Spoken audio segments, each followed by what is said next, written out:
आगे बात अब कोविड-19 के नए वेरिएंट की। चूंकि जम्मू कश्मीर के अंदर अब तक जो केसेस आ रहे थे उस पर कहीं ना कहीं कयास आराइयां थी, शक व शुबहात थे, लेकिन अब इंतजामिया की तरफ से तस्दीक कर दी गई कि ओमिक्रॉन के 8 केसेस जम्मू कश्मीर में जिनकी तस्दीक हो चुकी है। लेकिन कोविड के केसेस ने भी रिकॉर्ड पिछले 24 घंटों में बनाया है। 1148 मामलात में जम्मू से 640, कश्मीर से 508 नए केसेस की तस्दीक, 13 डॉक्टर्स, 12 सीआरपीएफ के एहलकार और जम्मू कश्मीर पुलिस के जवान पॉजिटिव पाए गए हैं। इन 24 घंटों के दौरान ये सारी सूरत हाल रही है। इस बीच जो पता चला है कि जो जम्मू कश्मीर के अंदर पॉजिटिव केसेस पाए गए हैं, इनमें 3 यानी ओमिक्रॉन का शिकार हुए हैं। इसमें 3 लोग जो हैं वो नॉन लोकल्स हैं, बाहर से ट्रैवल करके आए हैं। और दूसरी बात, महाराष्ट्र और गुजरात से एक शख्स जो जम्मू कश्मीर पहुंचे थे उनके पॉजिटिव केसेस भी आए। और मजीद तशखीस के लिए सभी लोगों के टेस्ट करने के बाद दिल्ली एक खुसूसी लैब में, जहां पर ओमिक्रॉन की मजीद टेस्टिंग जम्मू कश्मीर से आने वाले केसेस की भी की जाती है, वहां पर इन सभी टेस्ट को भेजा गया था और कल जाकर तशखीस हुई और इंतजामिया ने तस्दीक भी इन केसेस की कर दी। 3 जम्मू से 3 गैर रियासती शहरी शामिल हैं। 8 तक तादाद पहुंच गई है यूटी के अंदर।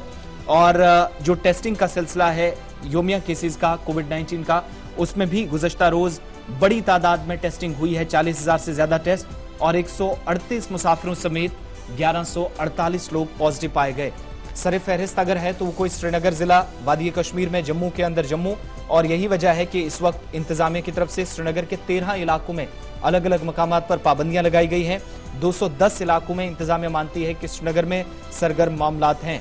जम्मू सूबे के अंदर 9 ऐसे मकामात जिनको कल कोविड कंटेनमेंट जोन बनाया गया था, लेकिन इससे पहले 3 और मकामात यानी कश्मीर के श्रीनगर जिले में 13 और जम्मू सूबे के जम्मू जिले में 12 अलग अलग इलाकों में जहां पर मुकम्मल तौर पाबंदियां आयद हैं। लेकिन जिला तरक्याती कमिश्नर ने कल भी ये साफ कर दिया देर रात कि फिलहाल लॉकडाउन का कोई इरादा नहीं है, सिर्फ ताउन की जरूरत है और वो अवामी सतह पर मिलना चाहिए।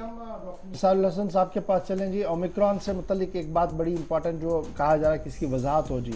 ओमिक्रॉन से मुतासरा 3 गैर मुल्की गैर रियासती शहरी जो थे वो वापस चले गए हैं, यानी वो सैर तफरी के लिए आए थे, वापस चले गए, यानी वो वादी के अंदर मौजूद नहीं है। जबकि वादी में मुतासरा खातून के अलावा एक और शख्स की हालत मुस्तहकम है, रोबसेहत हो रहे हैं, आहिस्ता आहिस्ता बेहतर हो रहे हैं। एक तो ये बात आ रही है। और कोरोना केसेस में जिस तरीके से तेज़ी कल देखने को मिली, कल हमने सिविल सेक्रेटरीट, पुलिस का अमला, जेके बैंक और फिर मेडिकल कॉलेज के अंदर भी कल पॉजिटिव केसेस आए, जिसके बाद तरसी निज़ाम शायद रोक दिया गया है। और सिक्किम मेडिकल कॉलेज बेमिना और सिक्किम सोरा में डॉक्टरों की सरमाई तहसीलात को कल ही मनसूख कर दिया गया था। काफ़ी दिनों से इस पर बात हो रही थी, जनाब नहीं होना चाहिए, तो फाइनली कल स्टेट एडमिनिस्ट्रेशन और लोकल इंतज़ामिया ने इस बात का फैसला ले लिया कि जनाब ये चीज़ें उठानी होंगी और ये कैंसिल करना पड़ेगा। फिलहाल आज की जहाँ तक हम बात करें, सर्दी का मौसम है, रात में भी सर्दी होती है, दिन में भी सर्दी होती है।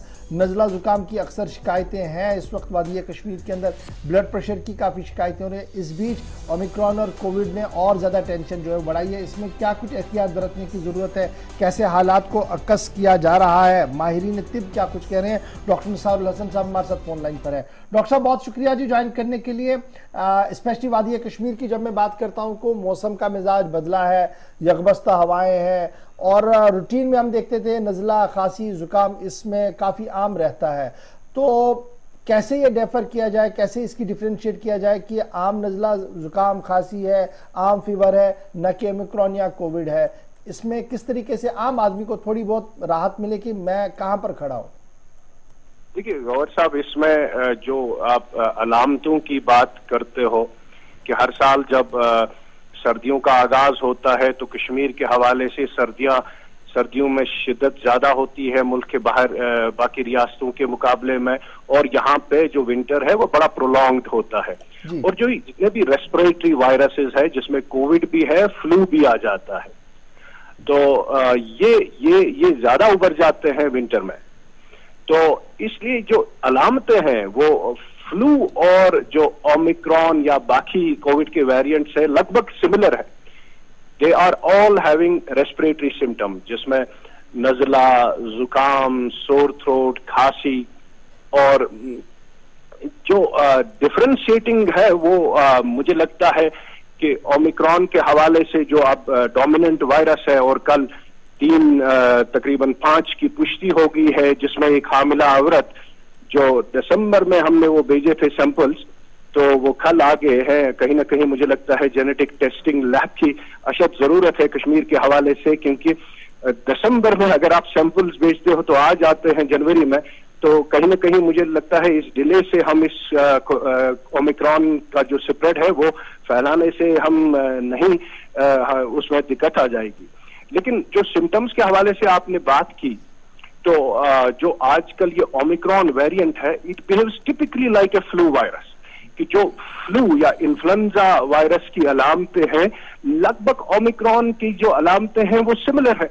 क्योंकि इसमें पाया गया है कि जो ओमिक्रॉन का जो वेरिएंट है, इसमें जो जेनेटिक मटेरियल है वो to some extent some genetic material from the flu virus also इसमें पाया गया एनालिसिस के दौरान। इसलिए ये लगभग इसका जो बिहेवियर है सिम्टम्स के हवाले से वो लगभग सिमिलर है फ्लू। और इसमें जो माहिरीन का है, एक्सपर्ट्स एज डॉक्टर्स, हमें बड़ा डिफिकल्ट होता है कि क्या ये फ्लू है विंटर में और ये लेकिन ओमिक्रॉन के हवाले से कुछ है कि अलामतें लगभग जो सोर थ्रोट है हमने देखा। एक और जो कश्मीर के हवाले से मैंने एक और सिम्टम देखा, क्योंकि ये जो वायरसेस हैं it behaves differently in different populations, it behaves differently in different वो मतलब ये कि अगर यूनाइटेड स्टेट्स में किसी कहीं ये फैलता है तो लगभग मुझे लगता है कश्मीर के हवाले से थोड़ा सा डिफरेंस आ जाता है, क्योंकि पॉपुलेशंस में ये। लेकिन अलामतें जो है ओमिक्रॉन के हवाले से वो ज्यादातर सोर थ्रोट, ये गले को पकड़ता है। और एहतियाती तदाबीर के तौर पर क्या कुछ आप करेंगे, क्योंकि अक्सर कहा जा रहा है कि जनाब डॉक्टरों के अस्पतालों का रुख ज्यादा ना करें, कोशिश करें कि ऑनलाइन मेडिसिनिंग या टेलीमेडिसिनिंग के जरिए से ही आपका इलाज हो, तो क्या इसमें भी वो प्रॉब्लम होती है कि ऑक्सीजन लेवल और सैचुरेशन लेवल डाउन हो जाती है और ऑक्सीजन लेवल तक ऑक्सीजन पर आदमी पहुंच जाता है, या थोड़ी सी स्टेबिलिटी इसमें है सेकेंड वेव के मुकाबले में जो हम आज देख रहे हैं? देखो अगर सेकेंड वेव के मुकाबले में जो डेल्टा वेरिएंट की वजह से ट्रिगर हुआ था, जो अब थर्ड वेव है वो ओमिक्रॉन के हवाले से हम वो ट्रिगर हुई है बिकॉज ऑफ ओमिक्रॉन। लेकिन इसमें जो ओमिक्रॉन है it does not cause severe disease, it cause a very less severe disease. हमने देखे बहुत सारे जो लोग हैं पेशेंट्स जो आजकल आते हैं, they have just mild disease and most of them have asymptomatic disease. जो बहुत कम लोग अस्पतालों में आते हैं, लेकिन इसका ये नहीं है कि अस्पतालों में अभी भी लोग आते हैं विद बायलेटरल निमोनिया। और मैंने देखा अस्पतालों में कि कुछ लोग जो है RT-PCR टेस्ट उनमें फॉल्स नेगेटिव आता है, जब हम उनका CT करते हैं it is consistent with Covid. That means कहीं ना कहीं हमको ये बहुत कम्युनिटी में फैल गया है। लेकिन एक गुड न्यूज है कि that it causes less severe disease than the delta वेरियस विच कॉज्ड सेकेंड वेव। लेकिन उसका ये मतलब नहीं है कि हम प्रिकॉशंस को अबेंडन करेंगे, क्योंकि प्रिकॉशंस वही सेम रहेंगे जो हम सेकेंड वेव में करते थे या पहले वेव में करते थे। That means we should not abandon masking. Masking is very important, we have to avoid crowding, that is very important. और बहुत जरूरी है कि वैक्सीनेशन, क्योंकि अगर वैक्सीनेशन आपको ओमिक्रॉन के हवाले से प्रिवेंट नहीं करता है इन्फेक्शन, क्योंकि हमने देखा fully vaccinated people also got Omicron. लेकिन बहरहाल के hospitalization it does not cause, जो जिनको दोनों डोज मिले हैं वैक्सीन के हवाले से उनमें जो है Omicron it does not cause severe disease. Even हमने देखा कि ओमिक्रॉन के हवाले से अगर एल्डरली को भी लगता है या अंडरलाइंग मेडिकल कंडीशंस भी होगा, अगर वो फुली वैक्सीनेटेड होंगे उनमें सीवियर डिजीज नहीं आती है। इसलिए वैक्सीनेशन के हवाले से वैक्सीनेशन इज द की। और जो आजकल जो बूस्टर डोज आ गया है, क्योंकि हमने देखा कि विद टाइम वैक्सीनेशन बहरहाल इट वेन्स, इसकी जो प्रोटेक्शन है it veins over time.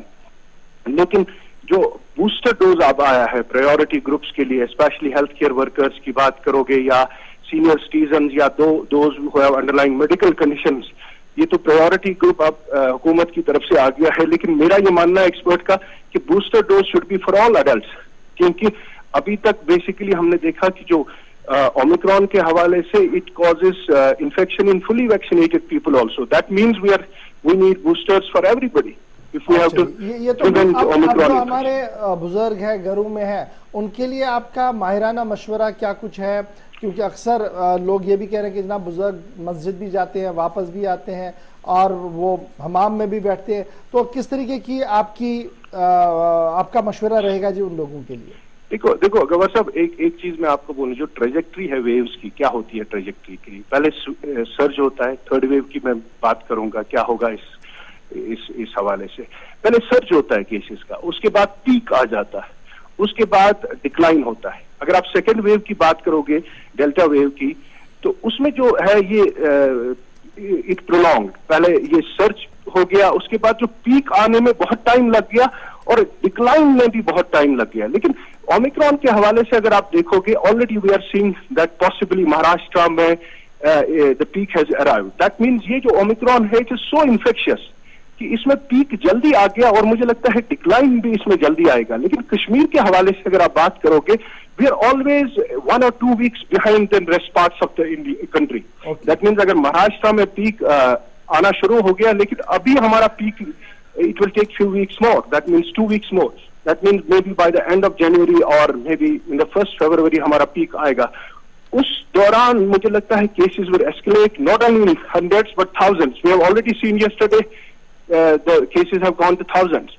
That means इस माहौल में जब ये this Omicron is raging like anything, तो क्योंकि ये कम्युनिटी में है, कश्मीर के हवाले से भी ये कम्युनिटी में है, बिकॉज जो प्रेग्नेंट लेडी थी उसमें हिस्ट्री ऑफ ट्रैवल ही नहीं है। That gives us to understand कि it's already in the community, there is a community spread. तो इसलिए मेरा ये मशवरा रहेगा कि ये जो है कुछ हफ्ते, दे आर वेरी क्रूशियल, कि चाहे बुजुर्ग लोग होंगे, अंडरलाइन जिनको मेडिकल कंडीशन है, अगर वो घरों से ना ही निकले बेहतर रहेगा। उस सूरत में निकले जब उनको एसेंशियल होगा, अस्पताल जाने की जरूरत होगी या कहीं जरूरी जाना पड़ेगा। लेकिन आई would suggest that all these elderly people या जिनको अंडरलाइन मेडिकल कंडीशंस है, जिनको लास्ट बात जो अक्सर कुछ लोग पूछ रहे हैं सोशल मीडिया पर, फर्स्ट वेव डेल्टा में और इसमें डेथ रेट्स की क्या कुछ रह सकता है? क्या कुछ माहिरीन का मानना, क्या इसमें डेथ ज्यादा हो सकती है या रूटीन में कुछ? नहीं, ओमिक्रॉन के हवाले से मैंने पहले भी बोला एट द आउटसेट कि it causes mild disease, it does not cause severe disease to the extent कि हॉस्पिटलाइजेशन। डेल्टा के मुकाबले में ये बड़ा माइल्ड है, लेकिन इट्स वेरी इन्फेक्शियस। लेकिन ये भी हमको कॉम्प्लेसेंट नहीं रहना है कि ये माइल्ड है तो इसलिए विल अबंडन प्रिकॉशंस, क्योंकि कहीं ना कहीं अगर मैग्नीट्यूड इसका बढ़ गया और ये वायरस फिर एल्डरली में गया या दोज विद अंडरलाइंग कंडीशंस में, उनमें कैसे ये बिहेव करेगा अभी हमको पूरा पता नहीं है इस वायरस का। We are still learning, that is why we need to be very cautious, we need to take extra precautions, we have to prepare at the community level. और अस्पतालों के हवाले से भी मुझे लगता है हमको प्रिपरेशन बड़ी जोरों से, specially in terms of ventilators, in terms of ICU beds and paediatric ICU beds. और जो आईसीएमआर ने कल जो गाइडलाइंस निकाली है कि टेस्टिंग की जरूरत नहीं है, मुझे लगता है उस पर as an expert I would suggest कि that we should continue testing. Testing is the key. Vaccination के बाद तो टेस्टिंग ही है। अगर आप टेस्टिंग नहीं करोगे तो आपको कैसे पता चलेगा? आप कैसे उनको आइसोलेट करोगे? और अगर आप टेस्टिंग नहीं करोगे, आप इस ओमिक्रॉन की स्प्रेड को नहीं रोक सकते हो। चलिए, बहुत बहुत शुक्रिया जी डॉक्टर निसारुल हसन साहब हमारे साथ ज्वाइन करने के लिए और माहिराना मशवरा देने। डॉक्टर साहब बता रहे थे कि जनाब अस्पतालों के अंदर तैयारी होनी चाहिए।